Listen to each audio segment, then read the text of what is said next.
So if you know me, you know that I do not like George W. Bush or Bush Jr.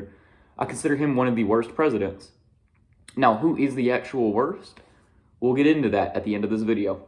But we just had a president, a Republican president, so yeah, it's kind of related, who was way worse than Bush. Because, a lot of people don't like Bush. There was that thing I quoted where like 58% of scholars and professors consider him to be a failed president. Because he was. But Donald J. Trump was infinitely worse than Bush. And I'm about to prove it right now with facts. So, a lot of people have real criticisms of Bush. The 2008 recession, which I can fucking remember. I was a little boy. But guess what? It still impacted me and my family. Awful time period. I just sat around and played Fallout 3 all day in 2009 because there was I couldn't get any other fucking games. That's not true, but basically that game did take over my life in 2009. But anyway,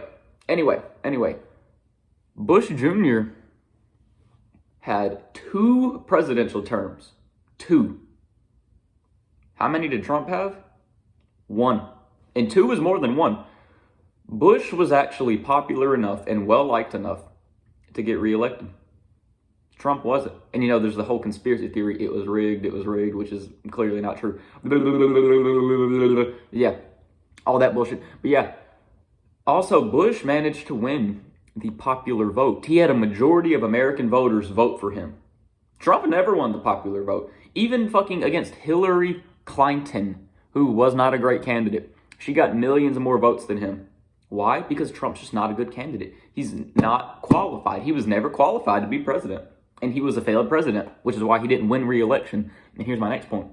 He's the first president in decades to lose re-election. Decades. Because think about it. Think about all the other presidents who did. Clinton did. Bill Clinton did. Bush Jr. did. Obama did. All these presidents, they won re-election. Trump, though? Nope. Because he's just not good. He wasn't well liked. Now, am I being serious? Kind of being serious. Like, I'm not being completely serious because, whether someone gets reelected or not, that doesn't really have anything to do with what they actually did during their term in office. But it's important to talk about because, the silent majority, most people love Trump. And then there's this little minority that really hates him and they're just really loud about it. And then there's the other minority who just, they don't give a shit. I feel like that's not true. I feel like there is a silent majority and they don't like Trump. They just don't give a fuck. I feel like that's just how it is. That's just how it is. And that is all the proof in the world that you need that Bush was an infinitely better president. And if you disagree, come on down here to South Carolina, even though that's not where I live, and tell me right now why Bush was worse. Because he wasn't. Except he actually was. There was a lot of reasons you could consider Bush worse. Because, like the war in Iraq and all that shit. Anyway, that's going to be this whole video. Bye-bye. Who do you think was worse? I don't know.